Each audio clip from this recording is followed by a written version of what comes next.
thought maybe we'd have a little conversation about perceptions and how things would be different for you if you saw yourself differently. So imagine that you can see everything in your reality through a channel, like on a TV station type of a channel, right?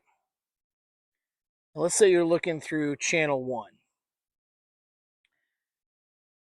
And let's say channel one is just the way that you see your physical body and the way that you dress um, in relationship to other people's physical bodies and the way that they dress and their facial features and how they look. Let's just say that that's the channel that you're looking through.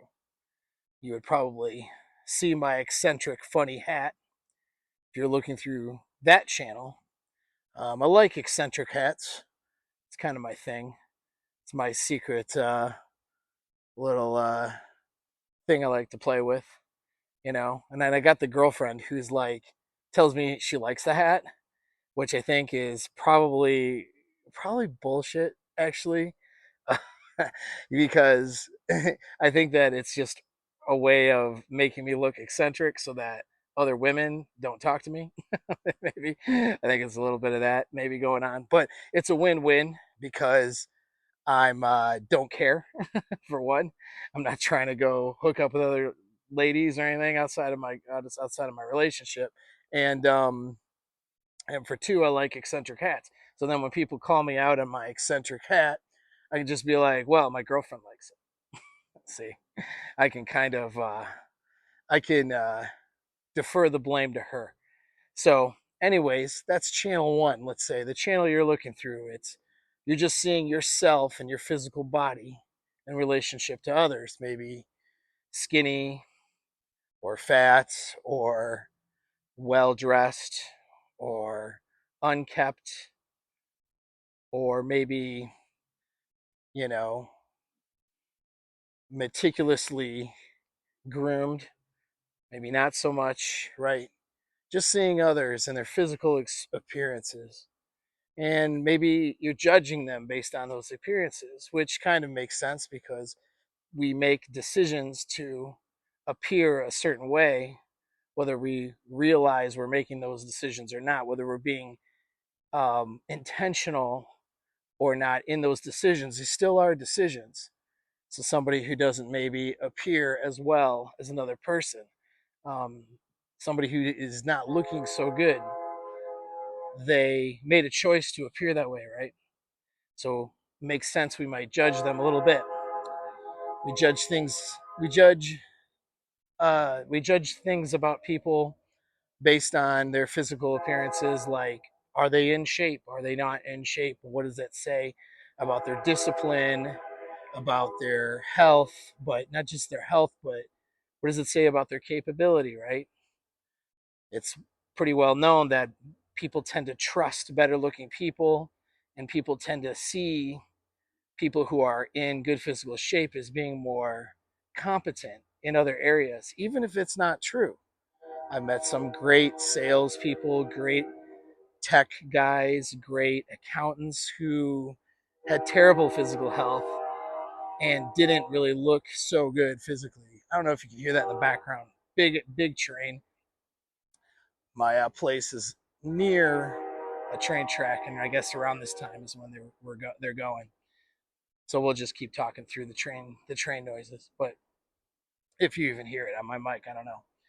But anyway, so that's one channel. That's one way of perceiving people, right? And then also you perceive yourself maybe through that channel as well. And then maybe we can change a channel. Let's say the next channel, channel two or whatever, is therapy.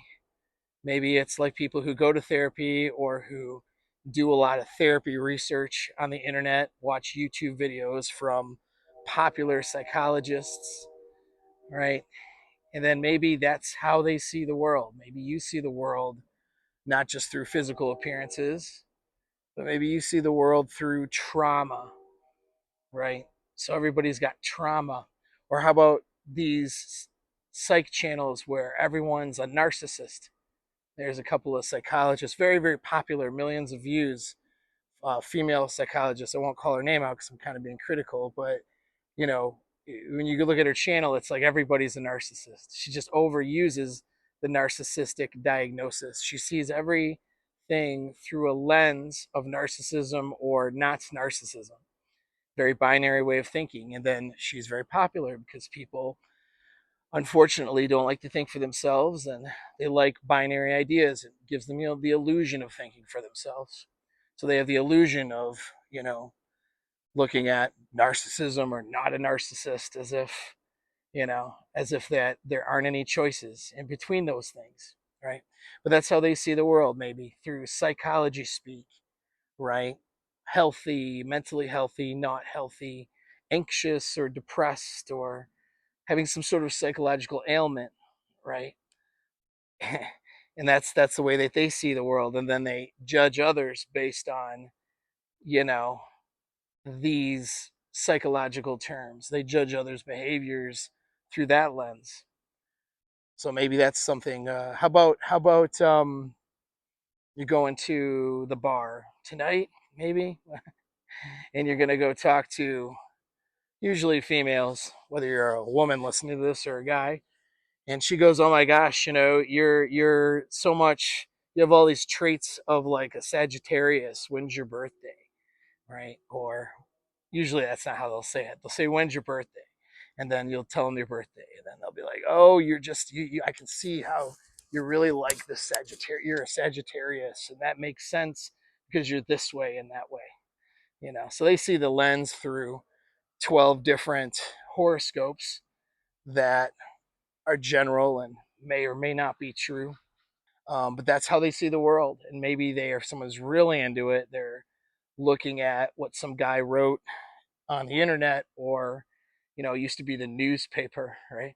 Or whatever, your horoscope for the day, and that's what they're using to guide them. And that's the way that they see the world. But imagine you got another channel.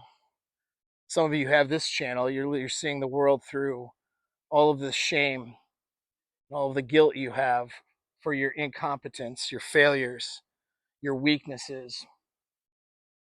And that's how you see the world. You see the world based on not being good enough and always trying to be good enough, always trying to tell other people, show other people, prove something to somebody, right? Prove that you're worthy, prove that you're good enough. And then you're watching stuff on the internet that stimulates that shame, tells you you're not good enough. And of course, now you're going to join their coaching group or buy their course or binge watch their shit, worship the ground that they walk on because they have a supercar or seemingly a nice lifestyle, or maybe a couple pictures with some hot girls or whatever. And maybe they're big in business and they talk the talk and have a real estate portfolio or some bullshit, some investment that they're involved with. Maybe they are successful, but what they're really successful at is probably taking your money. That's really what they're most successful at, because they make you feel like shit, because you already feel like shit.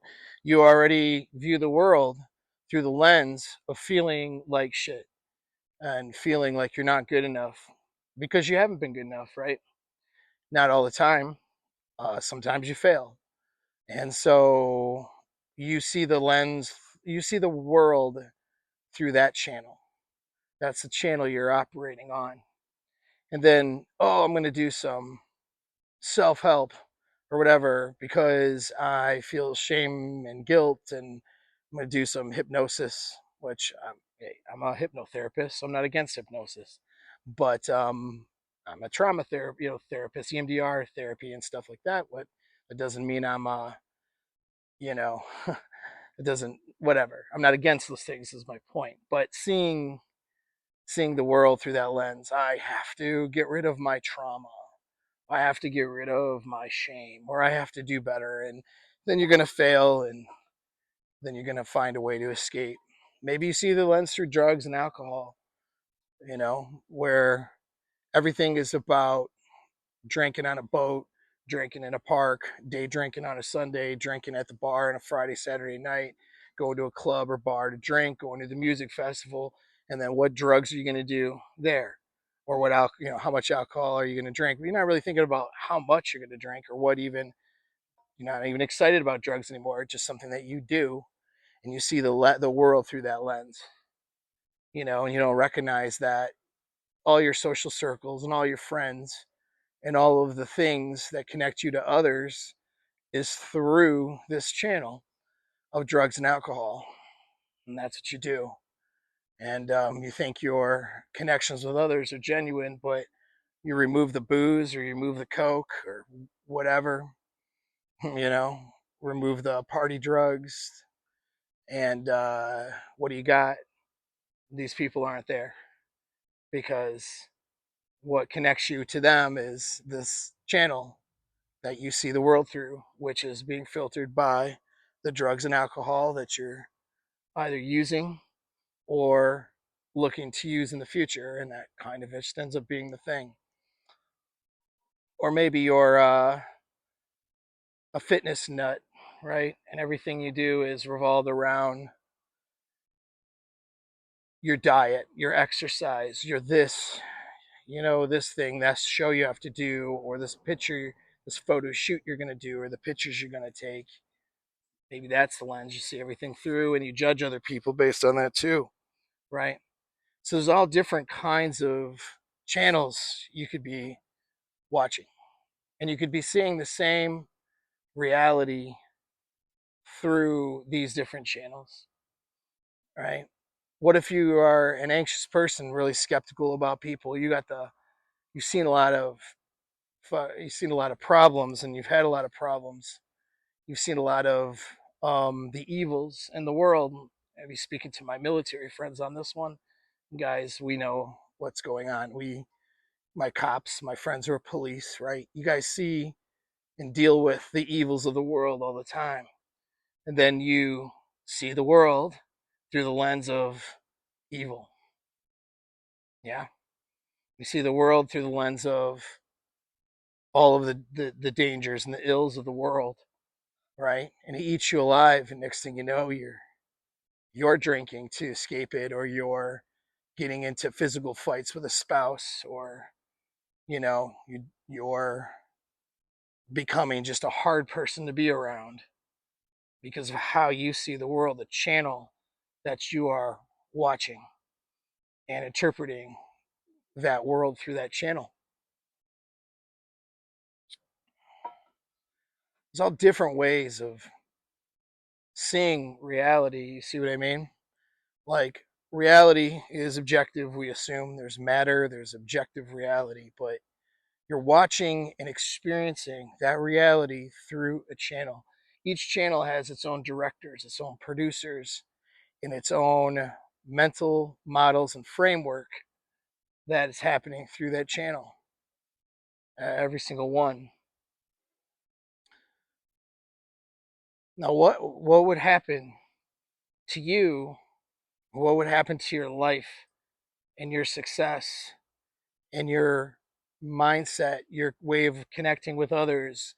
What would happen to the joy you either experience or don't experience on a daily basis? What would happen if you were to just change the channel? What would happen if you were to decide that I don't like this channel anymore? Maybe that channel of right versus left, conservative versus liberal, um, religious versus secular, all these binary things, right? Which the world objectively doesn't exist there. That's just the channel you're watching to make yourself feel better by being better than others who don't share your binary position, right? What if you've logged off of your social media because, or controlled your social media and chose what you were listening to and watching versus letting the algorithm feed it to you because you decide to watch a different channel? I might mention this in a separate video, but man, it's such a shame when I see guys that are really talented, people I really like. Stephen King, for example, very talented author, my favorite author. Um, you know, has written and produced a lot, and has been behind, has been the writing behind a lot of just not just horror novels, but really great storytelling. One of the best storytellers, probably in our time. Probably in our time, one of the best storytellers is Stephen King. Yeah, you go to his Twitter page and it's all Trump this, Trump that, anti-Trump, and here's people who just slamming on people who voted for Trump. They're slamming on this, slamming on that. It's like the whole thing. It's tweet after tweet after tweet. It's so disappointing because like here's this man with all this talent, with so much to offer the world, and the lens he is looking through right now, or the channel rather that he is watching right now, is anti-Trump versus Trump supporters. You know, it's like, and that Trump derangement syndrome, that Trump derangement syndrome, or whatever. And I'm not even sitting here like some people will watch this and be like, "Oh, you support Trump." It's like, yeah, you're deranged. I haven't even given a political opinion. I haven't even said on this video whether or not I support Trump or I'm against Trump. The reality is, sometimes, most of the time, it's both. There's things that any politician will do that I like, and then there's things that I don't like, and I don't care because guess what? I'm not in politics. So other than an occasional vote, I really don't have a say or an effect on it. So I don't really pay close attention to that stuff. Some of you are watching that channel 24/7 and you see the world through that lens, and it is a shame. It's a shame to watch people get held back. They're holding themselves back by looking through the lens or looking at the world through a particular channel that is just not productive, not serving them. I use Stephen King as an example. I hate to call him out by name because I really do love his work, man. And he's a stubborn guy. So if you ever were to listen to this video, he would not give a shit and he would double, triple, if I had any clout at all, he would double or triple down on his position because that's what stubborn people do.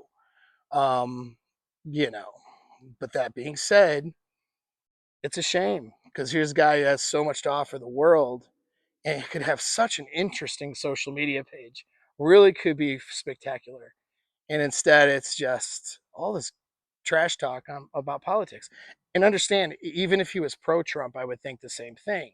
I think anybody who is seeing the world through such a binary lens, that it affects everything else that they're doing in social media or in their life or whatever, I think that might be a problem, don't you? What do you think? I don't know. Tell me in the comments. But this goes back to what channel are you on right now? What fucking channel are you on right now?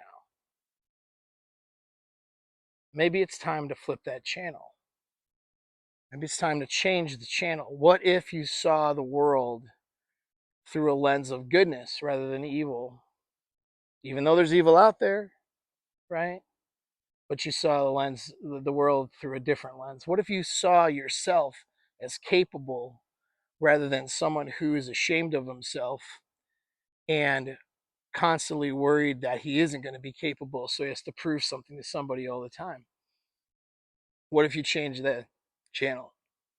What if whatever nonsense you were obsessing over that really doesn't matter, because on your deathbed you're not going to care about that?